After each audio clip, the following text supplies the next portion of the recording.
so. Okay? All right. Thanks for joining us.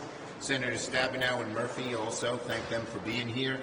Now, we just came from a very productive lunch where we talked about the, quote, emergency at the southern border, unquote, as you'll see there.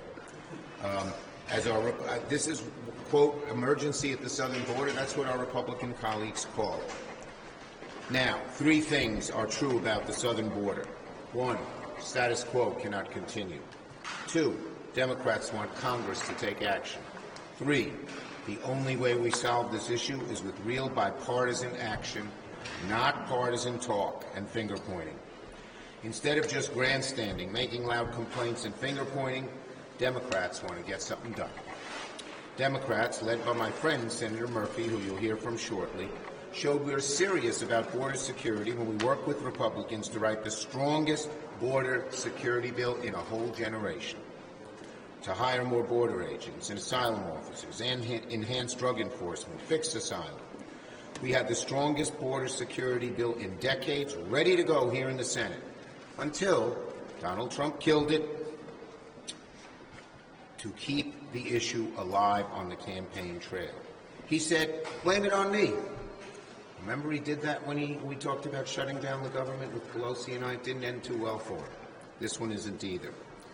Our bill would have added more than 1,500 new Customs and Border Protection personnel, 4,300 asylum officers.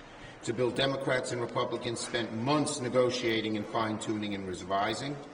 Unlike the vast majority of bills in Congress that are dubbed border security, this was not a messaging bill. It was a product of months of bipartisan negotiations led by Chris Murphy and two others. And it was written with the goal of reaching the president's desk, of becoming a law.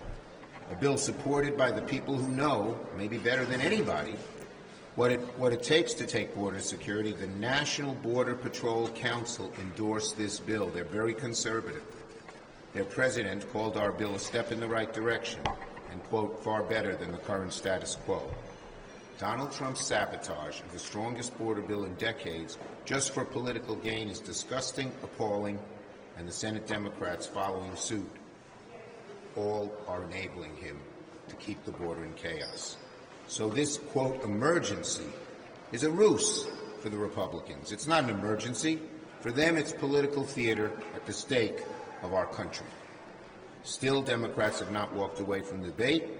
We want to secure the border. It's going to take bipartisan action from Congress. Senator Stabenow. Well, thank you, Senator Schumer. It's great to be here with you and Senator Murphy.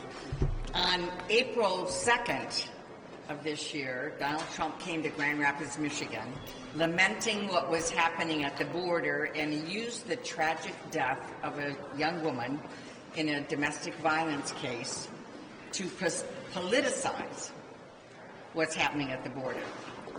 While he lied and said he had met with the woman's family, and he had not, he was more than willing to exploit her death for his own politics, instead of supporting the strongest bipartisan border bill in decades. 98 days ago, Republicans had the chance to put action behind their words, protect our national security, and effectively address the problems at the border. 98 days ago, they killed the bill. We all know why. Donald Trump told them to.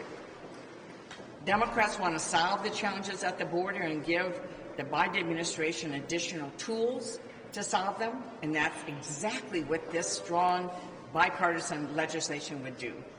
It would fix our broken asylum system. It would give the president the emergency powers to manage the border. It would boost funding for our border agents and officers so they have the tools they need, both at the southern and northern border. And it would make our communities safer by stopping the flow of deadly fentanyl into our country. Our Republican colleagues said they wanted to come together to get a strong border bill. That's exactly what was done. That is exactly what was proposed and put on the floor. They say they want to solve the problems at the border. Their actions say otherwise. It is past time for them to join us and get this done. Thank you, Senator Schumer. Thank you, Senator Stabenow. For 4.5 months, I sat in a room with Senator Lankford, Senator Sinema, representatives of Senator McConnell and Senator Graham. Many of those meetings happened in a room just around the corner as we negotiated the toughest, most serious bipartisan border security bill in a generation. This was not window dressing. These were real, fundamental changes that would allow the President of the United States to get the border under control. An ability to shut down the border to asylum crossings during periods of high transit. A fundamental reform of the asylum processing system so that no one stays in this country for 10 years while their case is being processed. Instead, we get those cases done in a matter of months. And raising the standard to apply for asylum, raising the credible fear standard to make sure that only the most deserving cases are entering the country. At the same time, we opened up legal pathways of immigration, the biggest expansion of family and worker visas in a generation as well. On Sunday night, when we unveiled that bill, there were 30 or 35 Republicans who were in play. 24 hours later, there were 4. There's one answer for why that happened. Donald Trump told the Republican Party that he would be better off this November if the border was a mess. His people looked at that bill, came to the conclusion that it would have allowed the president to get the border under control, and Republicans turned against it. If Republicans think this situation at the border is an emergency, then let's give them another chance to do the right thing. Many of them, for instance, thought that the House might produce a better product, a different bipartisan approach. Well, that didn't happen. This bill is the only and most significant bipartisan deal on the table. And so I haven't been shy about sharing my opinion with Senator Schumer. I think we should bring this bill back up for a vote. Let's see if Republicans have decided to do the right thing for the country instead of doing the right thing for President Trump. This is a popular bill. It's a bill that would make a difference. And my hope, my recommendation is that we will give Republicans another chance to put their votes where their mouth is. Do Republicans just care about the border as a political wedge issue that they can beat President Biden over the head with, or do they actually want to solve the problem? Because we have a bill written by conservative Republicans in the Senate that would solve the problem. Okay, questions? Yes, sir, Mr. Bolton.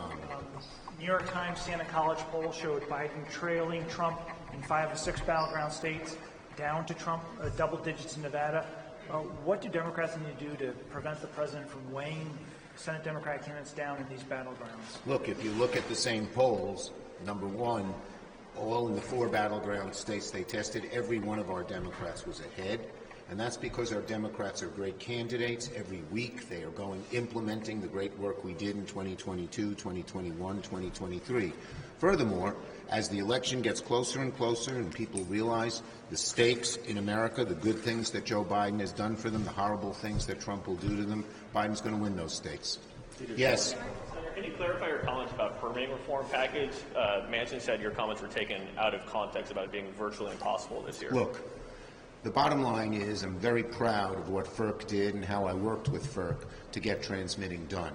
Because if you have all this solar and wind and up in Canada, hydro energy, and you can't get it to the people who need it, it's not going to do much good. And Republicans had blocked a transmission bill. So we had no choice but to go to FERC.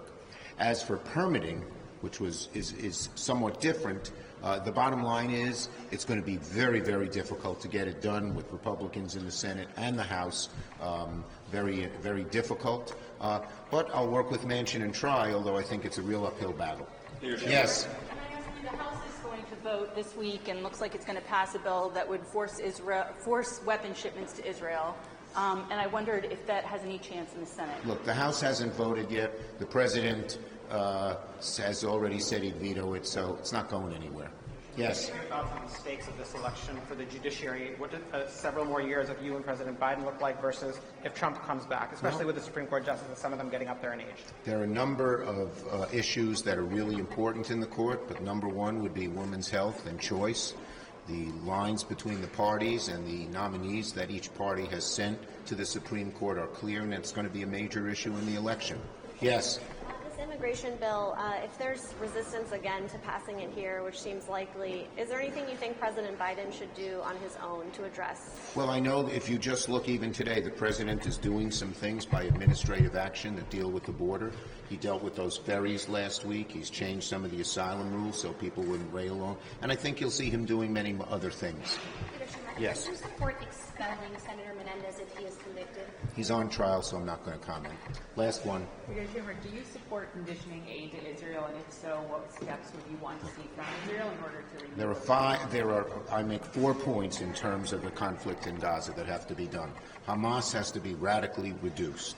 Second, we got to try to save the hostages. Third, we got to try to minimize the number of casualties. And fourth, we got to maximize the amount of humanitarian aid that gets to the people in Gaza.